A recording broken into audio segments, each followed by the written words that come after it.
Students, today we are going to deal with a very important concept in molecular biology, that is the DNA replication. How the DNA is replicated and what is actually the different process involved in the DNA replication.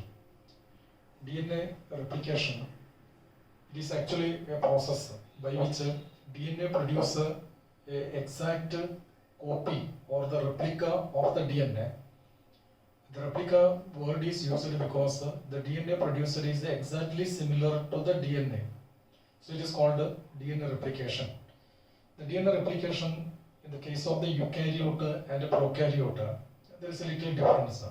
In the case of the eukaryote, DNA replication taken place in the nucleoplasm. But in the case of the prokaryote, DNA replication taken place in the cytoplasm. Because in the case of the prokaryote, there is no definite nucleus or the nuclear membrane is absent. Okay. So how the DNA replication taken place in the eukaryote? Let us discuss something about that. The DNA replication in the eukaryote having different stages. One of the stages is the activation of the nucleotide. Second one, initiation point or the origin. And next DNA unwinding, DNA strand formation. The DNA strand having two types of strand, leading strand and a lagging strand. Then formation of the new DNA molecule. Okay. Then it is proved by the Nelson-Stahl experiment and how it taken place in the DNA replication. These are the points we are going to discuss today. So let us take activation of the nucleotide. The nucleotide different types, that is 4 different types of nucleotide that are already present in the nucleoplasm. But all the nucleotide present in the nucleoplasm is in the monophosphate form. So what is the monophosphate? See here, adenosine is present in the form of the AMP, adenosine monophosphate. Guanosine present in the form of the GMP, and thymine present in the TMP, thymine monophosphate. Like that, cytosine present in the CMP, cytosine monophosphate. So this monophosphate must be converted into the triphosphate form because the DNA containing the nucleotide is in the triphosphate form. And another point is that the monophosphate having less energy. So this less energy cannot participate in the DNA replication. So it must converting into a high energy molecule, that is the triphosphate form. For example, adenosine monophosphate converting into adenosine triphosphate, like that. Guanosine monophosphate converting into guanosine triphosphate, and cytosine monophosphate converting into cytosine triphosphate. For that, ATP molecule is requiring, and whenever the phosphate group is adding to a particular molecule, the ATP adding enzyme, that is the phosphorylase enzyme, is participating. So here, phosphorylase enzyme is essential. Phosphorylase enzyme. So this ATP is adding, phosphate group is adding to this monophosphate, and all the monophosphate converting into triphosphate. So this is the first step or the requirement for the DNA replication. So first activation of the nucleotide. So in this way, all the nucleotides are activated. Then after the activation, what happens? The next stage, that is the initiation point or the origin. You know, DNA molecule is a very long molecule. It's a macromolecule. In the case of the human, it is near about 2.2 meter in length. So entire DNA must be replicated for the DNA replication. But in the case of the eukaryote, the DNA replication begins only a particular point. For example, suppose this is the point where the DNA replication initiated, and this point is known as the initiation point, or it is known as the origin. So like that, a number of the origin will be present along the length of the DNA molecule, and all these working together, and finally 2 DNA molecules are producing after the replication. Okay? So that is the initiation point or the origin. Then the question arises, how the initiation point is find out. To find out the initiation point, there is a particular proteins working. That protein is known as the initiation protein.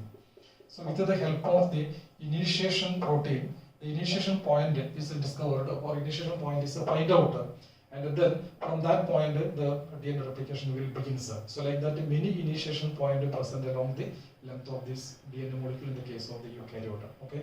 So the next stage, that is the DNA unwinding. So for the replication, the DNA is actually the double helical molecule. It is proposed by the Watson Crick. So this double helical structure must be unwound. So for the unwind, the very important point is that the hydrogen bond is present between the nucleotide. This hydrogen bond must be broken. So during this initiation point, only a few hydrogen bond is broken, and they are produced a nick, like that, a nick, or it is known as an incision. So that happens in the initiation point. So during the nick formation or the incision formation, only DNA is just loose there, but it cannot, the strand cannot separate from each other. So we have to separate two DNA strand entirely separated, and then only a new DNA strand can be producing on each strand, and two DNA molecule can be produced. So for that, hydrogen bond must be broken. For the breaking hydrogen bond, a particular enzyme is working there. The name of the enzyme is the DNA helicase enzyme. So here in the unwinding, during the unwinding process, DNA helicase enzyme is working. DNA helicase. This DNA helicase is otherwise known as the RUP protein. So with the help of the DNA helicase, or it is simply known as the helicase or RUP protein, the hydrogen bond break one by one, and this segment will separate, the DNA strand will separate, and when the DNA strand is separating, it will appear like an inverted Y-shaped structure. This inverted Y-shaped structure is known as the DNA replication fork. So that is actually shown in this diagram. This is the DNA replication fork.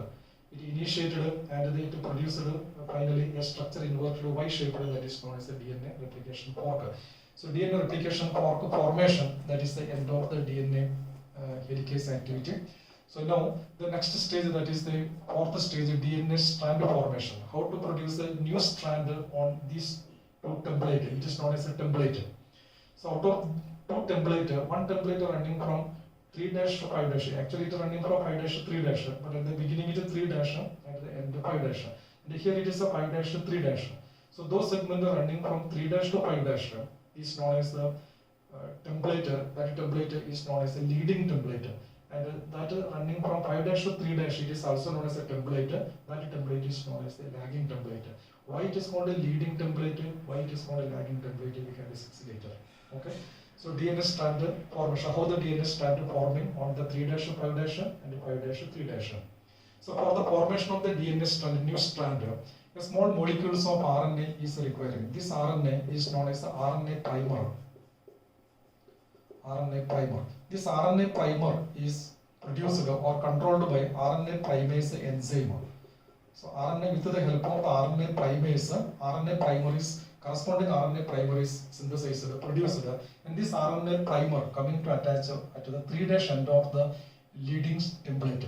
The peculiarity of the RNA primer attaches only to the 3' end of the template. So this coming to attach on this 3' end. So in the case of the 5', here 5' template, here is the 3' present here, newly synthesized having the 3', but the old strand, that is the template, there is no 3' strand. So this RNA primer cannot attach to the 3' end or attach to the template. So in the case of the 3' or 5' strand, it is very easy because 3' is exposed, but here 3' is not exposed.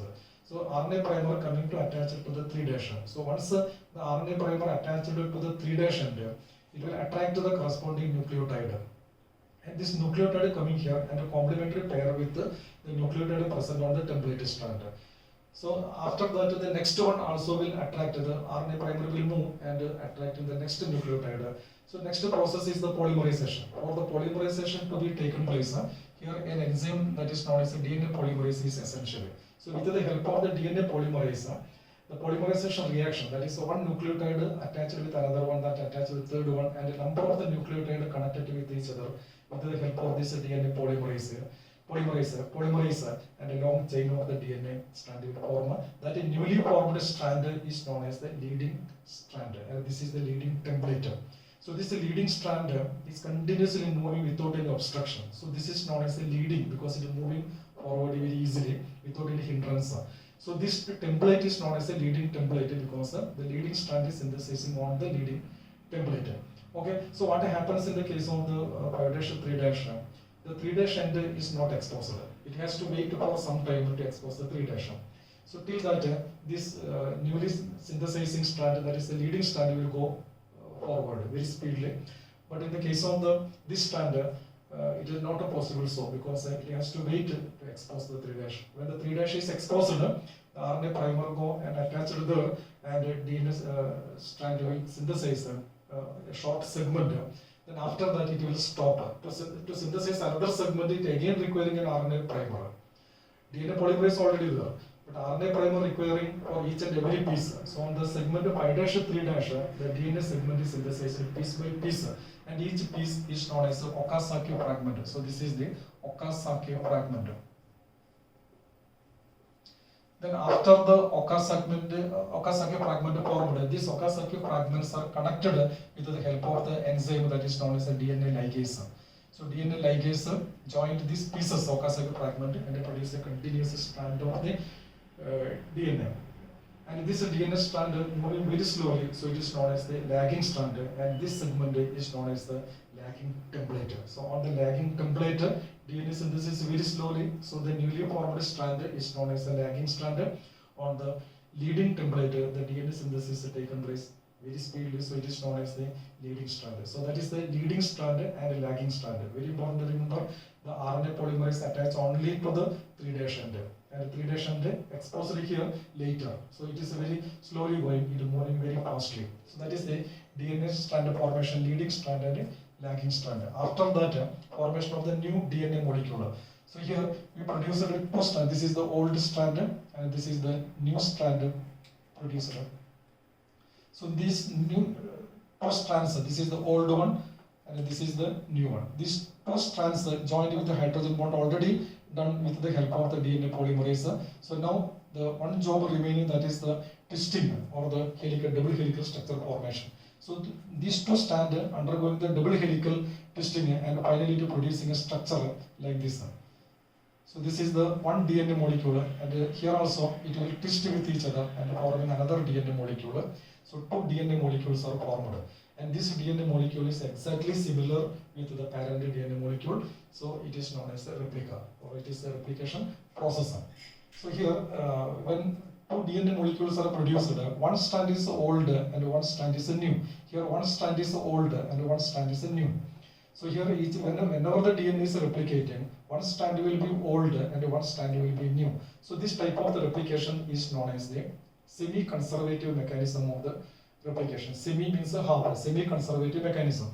So this semi-conservative mechanism is proved by the Michelson and Stahl. Scientists Michelson and Stahl, the two scientists Michelson and Stahl proved this semi-conservative mechanism with the help of the E. coli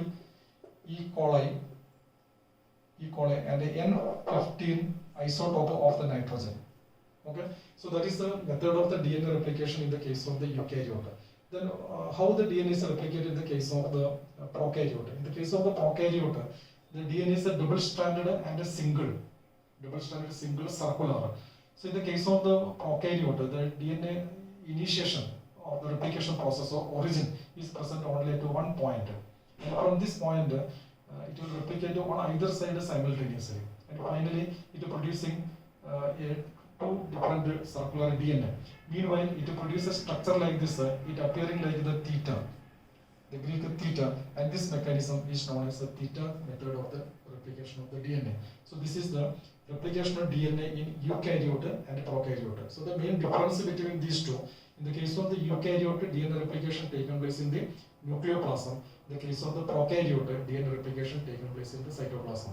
Because the nuclear membrane is absent, so there is no necessary to separate the nucleus and the cytoplasm, so it will take place in the cytoplasm of the bacteria or prokaryotic organism.